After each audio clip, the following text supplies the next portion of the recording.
Hello everyone, welcome to ChemWorld, the world of chemistry. This video consists of plus 2 first year basic concept of chemistry chapter 1 laws of chemical combination. To have a chemical reaction, we need to know about the chemical combination. There are 5 types of chemical combination. There are 5 laws of chemical combination. One is law of conservation of mass, law of constant composition or definite proportion, law of multiple proportion, law of reciprocal proportion, Gay-Lussac's law of combining volumes. Regarding the first law of conservation of mass. We know matter neither can be created nor can be destroyed, and it is also known as law of indestructibility of matter. So matter neither can be created nor can be destroyed. So ना वो बना सकते हैं हम matter को, ना हम तोड़ सकते हैं. तो इसी लॉ को आधारित करके हमारा law of conservation of mass Antoine Lavoisier ने बनाया. He was a French chemist and उन्होंने बताया है according to this law in all physical changes and chemical reaction the total mass of the product is the same as the total mass of reactant. मतलब जितना आप reactant में देते हो उतना ही आपको प्रोडक्ट में मिल जाता है. It is a single step reaction. So Landolt verified the experiment of Lavoisier, and he explained that when you take silver nitrate with sodium chloride, we get a white precipitate of silver chloride and sodium nitrate. So in a chemical reaction, the reactant species only exchange partners to form new species known as product. So in reactant, they took their partner and they exchange it and it form product. तो product बनाते हैं. Reactant में अगर 2 reactant है, यहाँ पे देखिए एक है सिल्वर नाइट्रेट और एक है सोडियम क्लोराइड. तो जैसे ही सिल्वर क्या करता है और एक के पार्टनर को मतलब सोडियम के पार्टनर को वो अपना बनाता है और सोडियम जो सिल्वर नाइट्रेट का पार्टनर सिल्वर का पार्टनर है उसको अपना बनाता है. तो exchange of their partners is giving the new product. According to modified statement of the law, इसको मॉडिफाई भी किया गया है. The total sum of mass and energy of the system remain constant. मतलब मैटर जो है वो ना बना सकता है ना डिस्ट्रॉयड हो सकता है, तो उनका मास और एनर्जी जितना रिएक्टेंट में होता है उतना ही प्रोडक्ट में दिया जाता है. उसके लिए एक एग्जाम्पल देखते हैं, एक प्रॉब्लम सॉल्व करते हैं. हमें दिया गया है 4.2 ग्राम ऑफ सोडियम बाइकार्बोनेट दिया गया है. उसको सॉल्यूशन करने के लिए एसिटिक एसिड मिलाया गया है और हमें जो है ऑब्जॉर्व क्या होता है 2.2 gram of carbon dioxide release होता है एटमॉस्फेयर से और रेसिड्यू जो है हमारा वेट 12.0 देता है. तो ये रिएक्शन पूरा लिखते हैं. Sodium bicarbonate plus your acetic acid gives rise to sodium acetate plus water plus carbon dioxide. जो रेसिड्यू होता है, जो रेसिड्यू फाइंड हुआ है वो है एसिटिक एसिड प्लस वाटर और कार्बन डाइऑक्साइड गैस एवोपरेट होता है, रिलीज होता है. तो हमें पता है weight of reactant is equal to weight of product. तो वेट ऑफ रिएक्टेंट हम कैसे निकालेंगे? Sodium bicarbonate plus acetic acid. तो उनका वेट है यहाँ पे दिया गया है 4.2 ग्राम एंड एसिटिक एसिड का हमें मिलेगा 10 gram.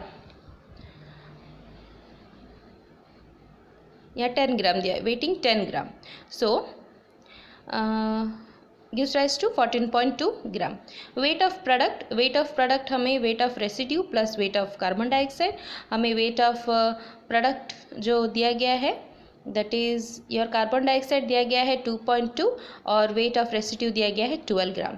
So it is 14.2. So there is no change in mass during the chemical reaction. This observation are agreement with law of conservation of mass. मतलब प्रोडक्ट में कितना है 14.2 एंड रिएक्टेंट कितना था 14.2. So this is known as conservation of mass. Second law tells us about the definite proportion. Some definite proportion has been there in chemical reaction. What are they? It was proposed by the French chemist Joseph Proust, 1799. He said that according to this law, a pure chemical compound always consists of the same element combined together in a fixed proportion by weight. इसका मतलब है जो भी compound हमें मिलते हैं pure compound, अगर वो प्योर केमिकल कंपाउंड है तो उनमें जो एलिमेंट्स है वो सेम ही रहते हैं. उनका जो वेट है वो सेम ही रहता है। कैसे? फॉर एग्जांपल हम कार्बन का देखते हैं। कार्बन अगर हम ऑक्सीजन में देंगे तो उसका प्रोपोर्शन आएगा, उसका रेशियो आएगा 12:32 बर्निंग ऑफ कोक में।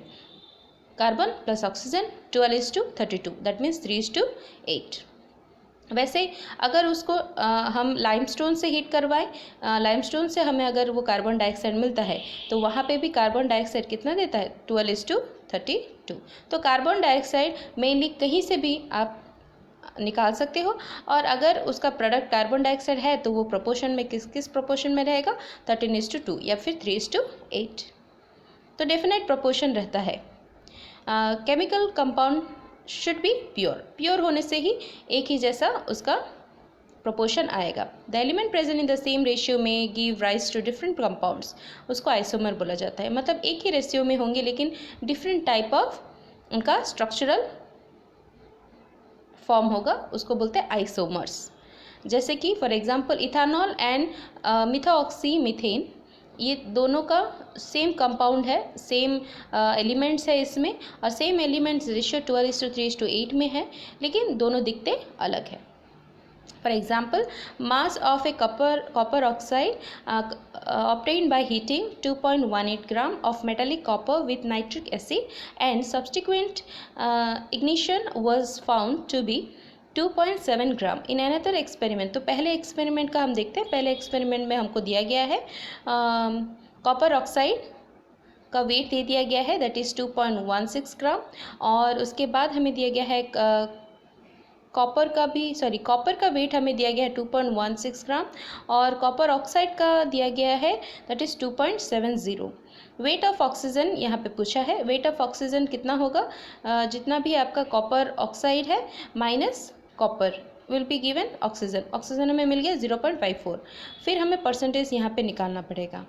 तो उससे पहले परसेंटेज निकालने से पहले हमें अदर एक्सपेरिमेंट देखते हैं क्या बोला है, क्या हमें निकालना है। अदर एक्सपेरिमेंट में 1.15 gram of copper oxide on reduction yielding 0.92 of copper.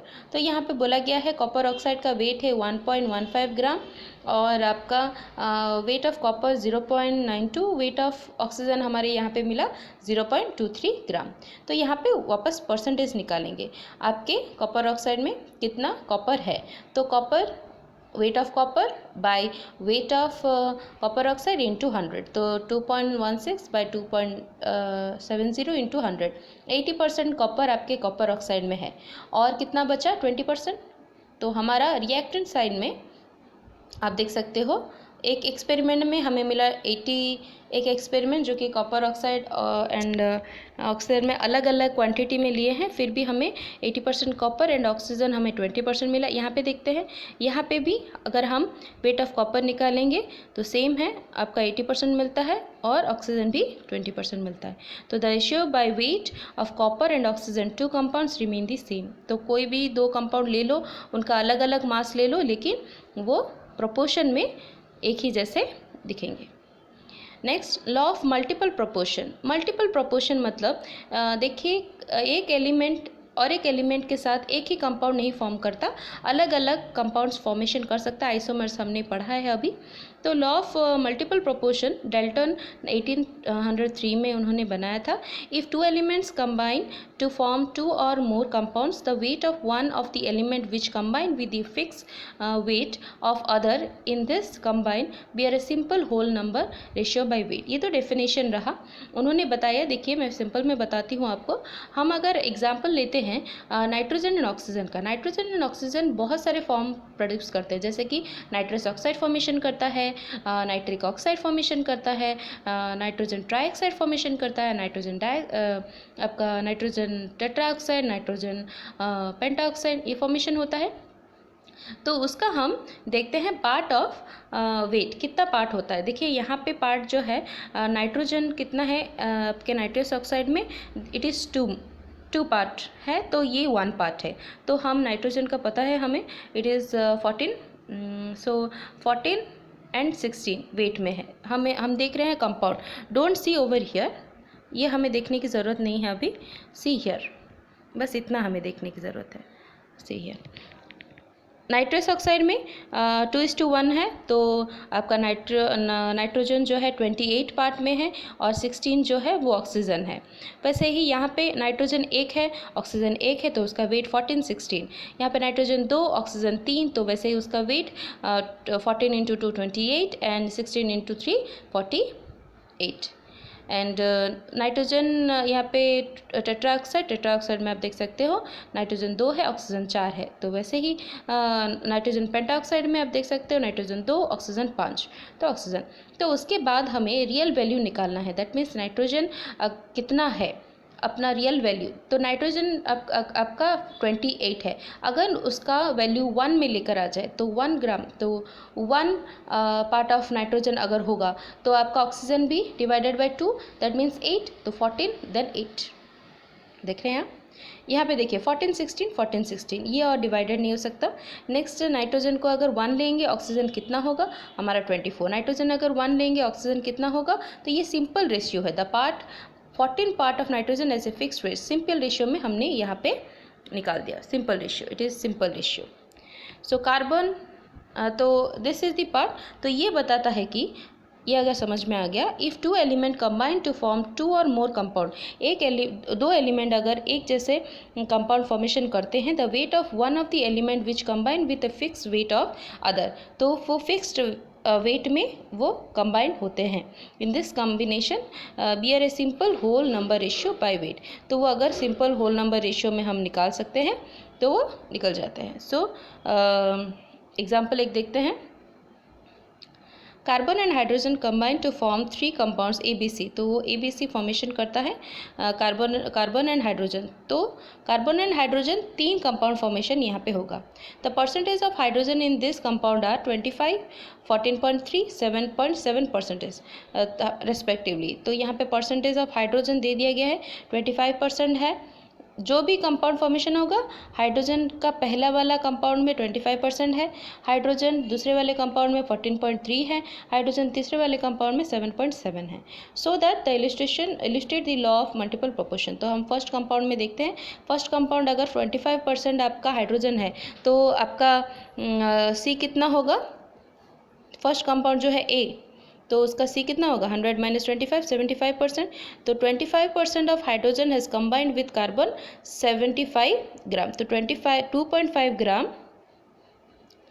2.5 gram of hydrogen 2.5 gram of hydrogen has combined 75, not 2.5, it is 25, sorry इसमें थोड़ा सा ये होगा, 25 gram of hydrogen has combined with carbon 75%, तो 25 ग्राम में हाइड्रोजन अगर दोगे 75 आपका कंबाइन होगा कार्बन, तो 1 ग्राम ऑफ हाइड्रोजन लेंगे तो 75/25 इज़ 3 ग्राम, तो 1 ग्राम ऑफ हाइड्रोजन के साथ कितना ग्राम ऑफ कार्बन अटैच होगा, 3 ग्राम। तो सेकेंड वाले में देखते हैं, अगर हाइड्रोजन 14.3 ग्राम है तो कार्बन कितना होगा, 100 से माइनस कर दो 85.7 ग्राम, तो अगर 14 gram of hydrogen combined with 85.7 gram of carbon, तो 1 ग्राम ऑफ हाइड्रोजन कितना होगा, 6 ग्राम। थर्ड कंपाउंड भी वैसे करेंगे, तो ratio by wait carbon which combine with 1 gram of hydrogen is 3 compounds, तो 3:6:12 में रहेगा, या फिर 1:2:4 में वो रेशियो रहेगा।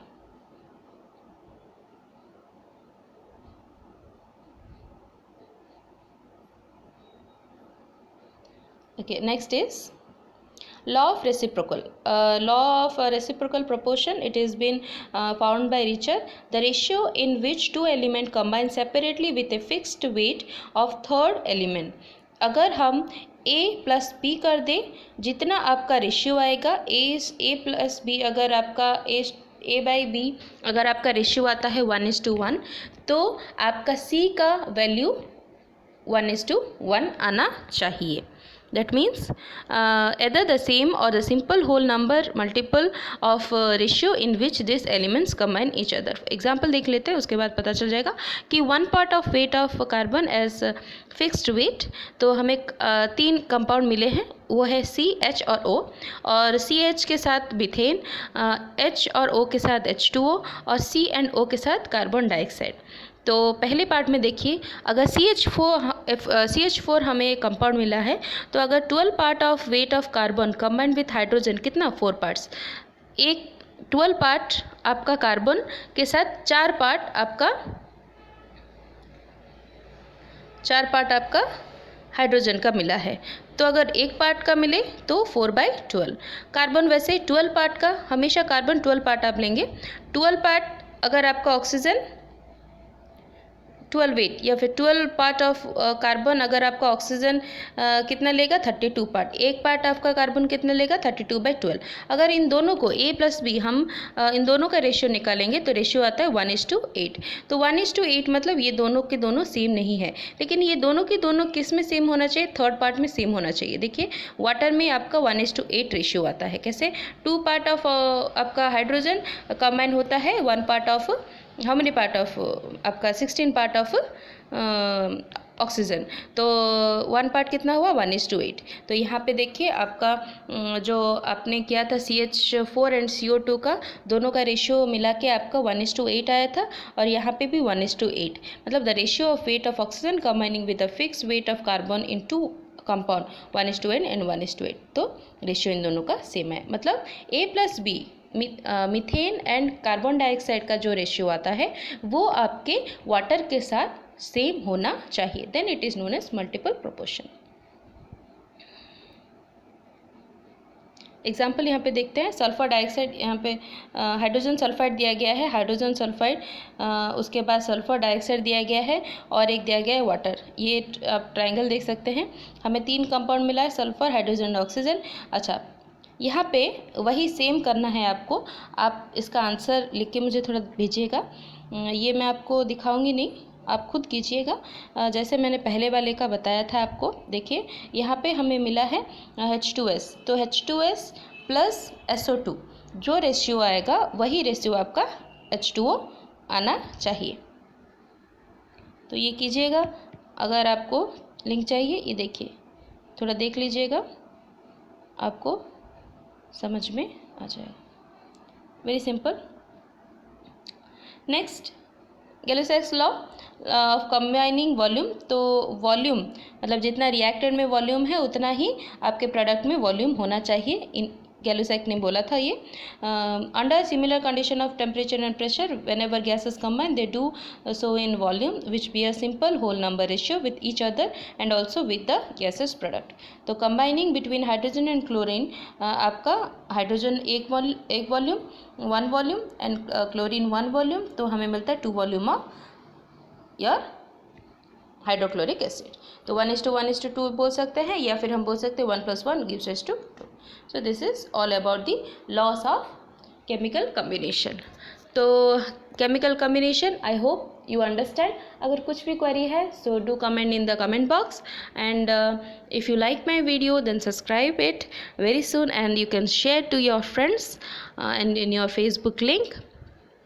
If you like my video then don't forget to press the like button, and if you have any query please ask me in the video, and as much as you can subscribe, it is encouraging to me। So thank you and have a nice day।